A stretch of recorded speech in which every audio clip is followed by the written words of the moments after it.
I've loved cooking since a very young age. My grandmother was an amazing cook. She used to love experimenting with different recipes and different cuisines. She would always cook dinner for the family and would go all out for Christmas and Thanksgiving. I used to spend a lot of time in the kitchen with her.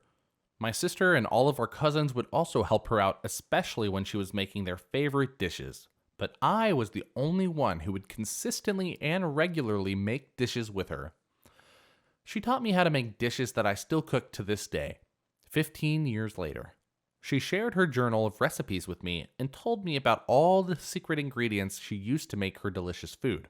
So, ever since my childhood, due to my grandmother's influence, I knew that I wanted to work in the food industry. I spent practically all of my teenage years cooking and baking for all of my family and friends. I would cook or bake something new every single time, and over time, I kept getting better and better. After my grandmother passed away, I became in charge of cooking the Thanksgiving and Christmas meals for my entire family, even though I was still a teenager. I even started making some extra money while I was still in school by selling baked goods and homemade chocolates to my friends and all of our neighbors. My bakery items eventually grew so popular that I started selling them to a local cafe who wanted to display them. I even started selling them homemade bread fresh out of the oven. I was worried that once I started cooking and baking as a career, I would get sick of it, but the opposite happened. I started enjoying doing it even more, especially because it was amazing to see people enjoy my food and ask for more. Once I finished high school, I decided to attend college for a Bachelor of Science in a culinary arts degree. I learned a lot about different cooking techniques and the various nuances involved in working with different cuts of meat and other ingredients. While I was studying in college, I was working in a local Mexican restaurant part-time. I worked the dinner shift 6 nights a week. That allowed me to be much better in understanding how stressful and hectic working in a commercial kitchen can be. It was a tough adjustment at first, but I came to love the whole environment. After I graduated, the restaurant employed me full-time, but I decided to also complete a course on baking as well to make sure that I had covered all my bases.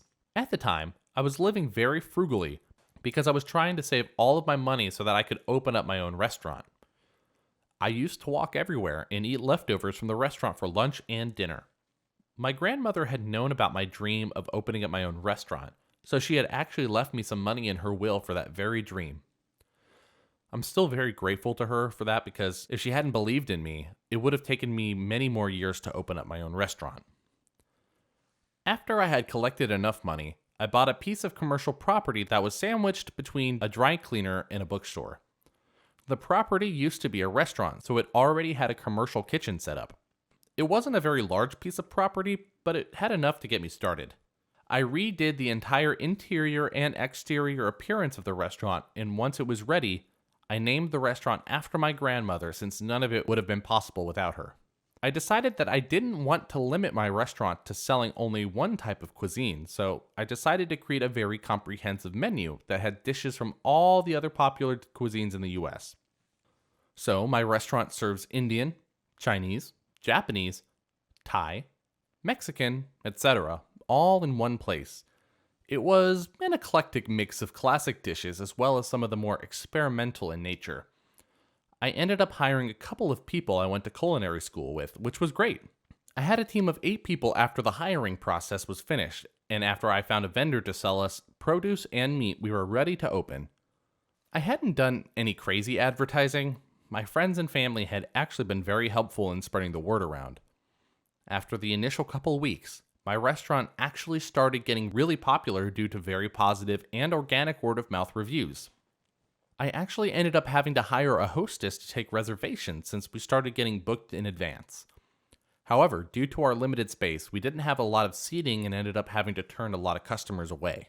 This is when I actually got really lucky, because the bookstore next door was actually shutting down and their lot was going to go on sale. I had come to know the owner of the bookstore pretty well over the time that we were working side by side, so I was able to convince him to sell his plot to me. Once I bought the adjacent plot, I was able to expand the restaurant to double its size. We were able to make the kitchen even larger as well as add 2 times the amount of seating in the restaurant. Ever since then, the restaurant has been doing incredibly well. Well enough that we hired more chefs and waiters and waitresses and were actually planning to open a secondary location. I ended up taking a step back from actually cooking to focus more on the business side of the restaurant. Anyway, about a week ago, I was in the back office of the restaurant when one of the waiters came and informed me that a customer had made one of my waitresses cry. I immediately went to see what was going on. I talked to the waitress first, and she had told me that a party of 6 had arrived 45 minutes late to their reservation, so their table had been given away. This meant that they had to wait 20 minutes for a table to be available to them. Apparently, one of the women in the party had refused to just wait graciously and had instead made a huge fuss about how the restaurant was treating such a regular customer. Once they had been seated, she had wanted to order one of the specials, the duck braised in a red wine reduction. However, we had run out of that particular dish as it was very popular, and they arrived right at the end of the dinner rush. When the waitress had told the woman that, she had started shouting that the waitress was obviously incompetent and stupid because she was going to be fooled by what the restaurant tells normal customers. She said that she was a very important diner and that the chef would definitely make an exception for her.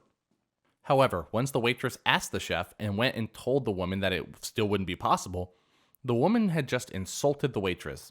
She told her that the waitress must be saving the dishes for herself out of greed. She also told her that she might want to lay off the food because the waitress was fat enough already. Alright, I was angry at how she had spoke to my waitress, and I decided to handle her myself. I calmed the waitress down and told her that she should just go home and rest because we could handle the rest of the diners ourselves as it was time for the final orders to go in anyway. She thanked me, and then she told me that the woman did actually come to the restaurant regularly, but she always treated the waitstaff badly. When I asked her why none of them had told me about it, she said that the woman always bragged about knowing the owner of the restaurant, so they had always assumed that she was one of my friends. I was shocked to hear that because none of my friends would ever behave that way with my waitstaff. When I went to the table that the woman was at, I saw that I didn't recognize any of the women, so she was lying about knowing me. I went and asked them what the problem was, and the woman in question told me that the restaurant was keeping her from having the dish she wanted.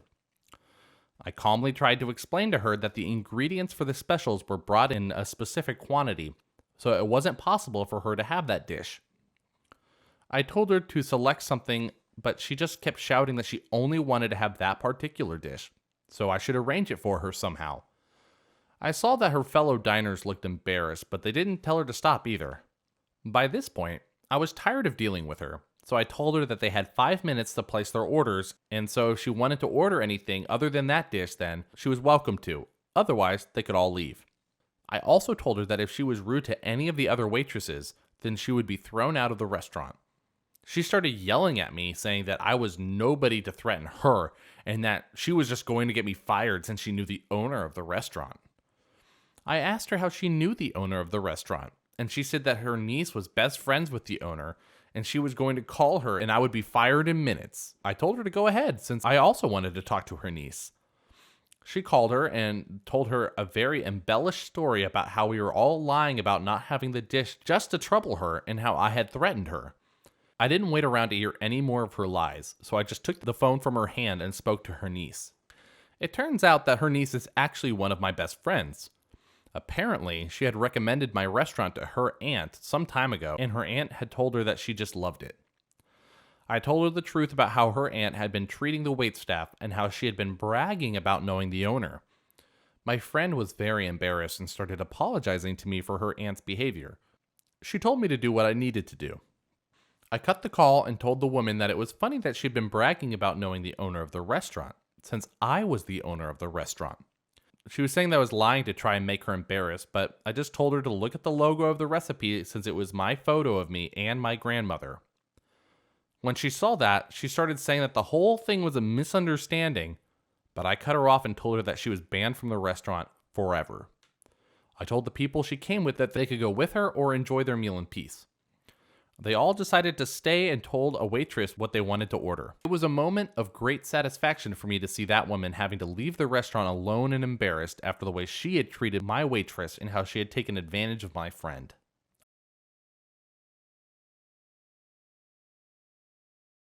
I oversee a team of a dozen folks when it's fully staffed. We had a fellow move out of state for school. A lady retired to take care of her grandkids when her daughter got sick. Then 3 people promote up within the organization, all within 4 weeks' time. So almost half of the team suddenly became unavailable. While I'm involved in the recruiting/onboarding process, management up to 3 levels above me tends to be a bit bottlenecked. Each time someone let me know that they were moving on, I informed management and gave them a running total. We're at 84% staffing. We're at 66% staffing, etc. Ads were placed, first round interviews conducted by me and a team lead, second interviews recommended to the next level of management, and that's where the process suddenly stopped. For a week, then 2, then 3. It commonly takes 2 to 3 weeks after hire to bring a new person up to speed to start being productive, and perhaps 8 weeks for a new person to reach 90 to 95% of median productivity goals. The existing team was ready to pull together and work harder to keep up with the work. I took each one of them aside and coached them that the heavy workload that they were under was not their problem to solve. Yes, customers were complaining. Yes, other groups in the organization were getting frustrated that our team wasn't getting things done in timely fashion. I encouraged them to work efficiently and well, but to not put in extra unpaid time or contribute their own resources to projects. And if anyone was insistent in their complaints regarding the team's productivity, send them to me and I would explain the situation. Middle and upper management across the organization started vocalizing about how little work was getting done. When I played the Uno reverse card that, hey, all we need is adequate, well-trained staff and we'll be able to keep up, and managers 1, 2, and probably executive 1 all have potential interviewees on their desk for almost a month. Now, I started getting the stink eye from those folks. I found out later that one or a couple of those folks that I report to, and were also the next rungs in the hiring ladder, had proposed the idea that this team could run just as well, a little leaner, so they arranged to find out. Oopsie daisy. Metrics indicated that the organizational goals weren't met because of their decision, but I was able to provide the stats that proved that the team's individual goals were met, and that in many respects per-person efficiencies were improved. My team members got their bonuses, middle management failed to achieve. So, no bonus for them that year.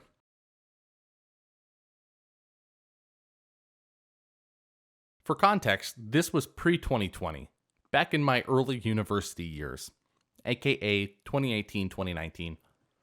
It started one Wednesday morning when I woke up feeling like complete and utter crap.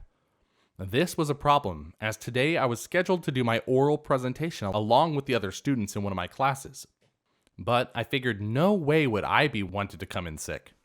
And by sick, when I looked in that mirror, I was so pale I looked dead. My nose looked like Rudolph the Red-Nosed Reindeer. My eyes were so sunken in that they were in the back of my head, and I was sweating like hell from a high fever. Oh, and my throat felt like it was made of sandpaper. Yeah. So, no way I was going into the lecture hall looking like this. So, I went through the normal procedures, submitting a temporary absence form, which meant for the absence to be valid, I needed to go to the walk-in clinic. Joy! And call any professor/teacher assistants to inform them of my absence. We have a lot of interactive stuff in lectures. It's also common courtesy, along with an email for paper trail. My afternoon physics professor understood. My evening teacher assistant for earth sciences was cool with it. My morning chemistry professor? Either you stop lying and come in, or it's an automatic 0. I'm sorry. I've never missed one of your classes, even with a minor cold. But this? Okay, fine then. So, I get up and my mom drives me in, as I didn't get a license yet. Long story. And she wasn't working that day. She's self-employed. She's worried about me, but I reassured her that I would only be about 20 minutes max. I get to campus and walk in, heading to my lecture hall, and of course, looking like utter crap. Stumbling because I'm also running a really high fever. I got a lot of weird looks, and some students even stopped me to ask if I was okay. I recall responding with something like, "I won't be if I'm late to class." When I do get to my lecture hall, I enter 2 minutes late. Professor sees me and goes, "OP, about time. Get down here and start your presentation or it's a fail." Alrighty. I went up, plugged in my laptop to the projector, and released an almighty round of wet coughing. Now, my lecture mates were all whispering to each other, and Professor looks at me startled, But all I remember doing is looking right at the professor, smiling and saying very hoarsely, "Sorry, I'll get started." She quickly tried to send me on my way, but I say into the microphone, my voice sounding like a sick bear's, No, you said if I don't present, it's a 0. I can't fail 20% of my grade." So off I go, presenting with a hoarse voice, long, hacking wet coughs, and with occasional almost vomiting. When I finish, I then turned to the professor and asked again into the mic, "Do you need me to stick around for the other presentations, or can I go?" I was on my way to the doctor's within 5 minutes. And wouldn't you know, I had a serious case of the flu. Something that the university did not want you to bring to campus because it could spread like wildfire. Needless to say, when I filed my full absence form with my doctor's note, I mentioned about how my chemistry professor insisted upon me coming to class. I also included a screenshot of the email she sent me while I was being driven in, which stated the same thing she told me over the phone. When I was finally able to return to campus a week later, I was surprised to enter the class to see a substitute teacher. I later looked at my email and saw a class notification that our original professor was placed on leave. She was let go at the end of the term.